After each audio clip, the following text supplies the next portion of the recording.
မင်းဘယ်မှာပဲရှိရှိငါတို့လိုက်ရှာမယ်မင်္ဂလာပါရွှေ family ပရိသတ်တို့ရေဒီနေ့မှာတော့ကမ္ဘာထောက်လိုင်းရေးလောကမှာနာမည်ကြားရုံနဲ့တင်ဒူးတုံသွားစီမယ်အဖွဲ့အစည်းတစ်ခုအကြောင်းပြောပြပါမယ်ဒါကတော့အစ္စရေးရဲ့ Moses ပါပဲသူတို့ရဲ့ဆောင်းဘုတ်ကလမ်းညွှန်မှုမရှိရင်လူတစ်မျိုးဟာပျက်စီးတတ်တယ်တဲ့ဒါပေမဲ့သူတို့လုပ်ရက်တွေကိုကြည့်လိုက်ရင်တော့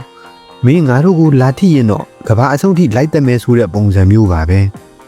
ဲသူတို့ဟာဘယ်လောက်တောင်ကြောက်ဖို့ကောင်းတယ်လဲဆိုရင်ရန်သူကသူ့အိတ်ခမ်းထဲမှာဟမ်ဘာဂါစားနေရင်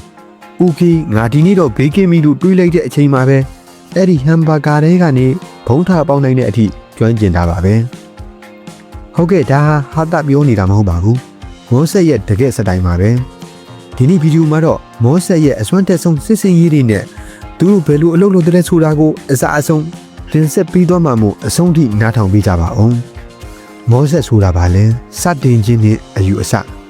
မောဆက်ကို1949ခုနှစ်မှာစတင်တည်ထောင်ခဲ့ပါတယ်အစ္စရေးနိုင်ငံဟာပက်ပက်လဲမှရန်သူတွေဝိုင်းနေတဲ့နိုင်ငံငယ်လေးပ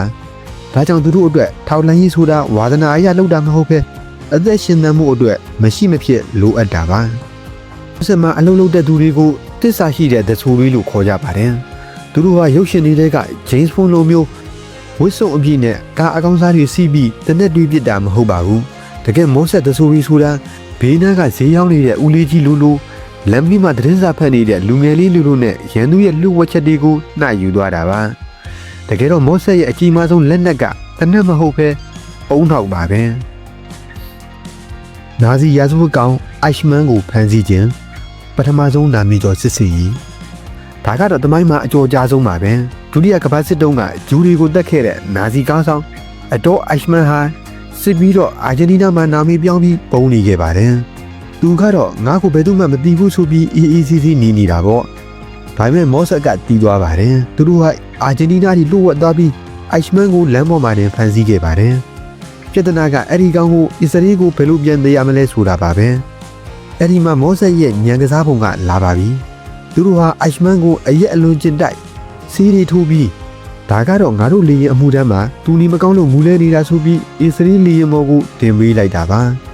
ါလေစိတ်ကလူတွေကလည်းအော်တနာပါတဲ့အယမ်းမှုနေတာပဲဆိုပြီးလွတ်ပေးလိုက်ကြတယ်အဲ့ဒီနာဇီလူသက်သမားကြီးနိုးလာတော့သူဟာအစ္စရေးတရားရုံးနဲ့ရောက်နေတာကိုတီးလိုက်ရပါတော့တယ်မန်ရစ်လုံခြုံမှုနဲ့လက်စားချီခြင်း Operation Word of God 1982ခုနှစ်မြူနစ်အိုလံပစ်ပွဲတော်မှာပါလက်စတိုင်းအကြမ်းဖက်အဖွဲ့တွေကအစ္စရေးအာကစားသမားတွေကိုတပ်ဖြတ်ခဲ့ပါတယ်။ဒါကိုကြားလိုက်ရတဲ့အစ္စရေးဝန်ကြီးချုပ်ကငါတို့လူတွေကိုတက်တဲ့သူတယောက်မှအသက်မရှင်စေရဘူးလို့အမိန့်ပေးခဲ့ပါတယ်။မောဆက်ဟာဖျားသခင်ရဲ့အမျက်တော်သာ Watch of the God ဆိုတဲ့စစ်စင်ရေးနဲ့ဥရောပတစ်ခုမှရှိနေတဲ့တရားခံတွေကိုတယောက်ပြီးတယောက်လိုက်တက်ပါတော့တယ်။တခါကဆိုရင်ပြစ်မဲ့ရဲ့ ARB ကတယ်လီဖုန်းထဲမှာဖောက်ခွဲရေးပစ္စည်းထည့်ထားပြီးသူဖုန်းကင်လိုက်တဲ့အချိန်မှတင်ဖုန်းကနေပေါက်ကွဲပြီးတည်သွားစီခဲ့တာပါအဲ့ဒီချိန်ကစပြီးမောဆက်ရဲ့ရန်သူတွေဟာဖုန်းကင်ရမှာတောင်ကြောက်သွားကြပါတယ်ပရိသတ်တို့လည်းဖုန်းကင်ရင်သတိထားတော့နောက်တာပါဗျာအီလီကိုရင်စီးရီးယားအစိုးရအဖွဲ့တွေကတရှိုးကြီးဒါကတော့မယုံနိုင်စရာဇလတ်မှာအီလီကိုရင်ဆိုတဲ့မောဆက်တဆူဟာစီးရီးယားနိုင်ငံတွေကတထေးကြီးတရားရောင်ဆောင်ပြီးဝင်သားခဲ့ပါတယ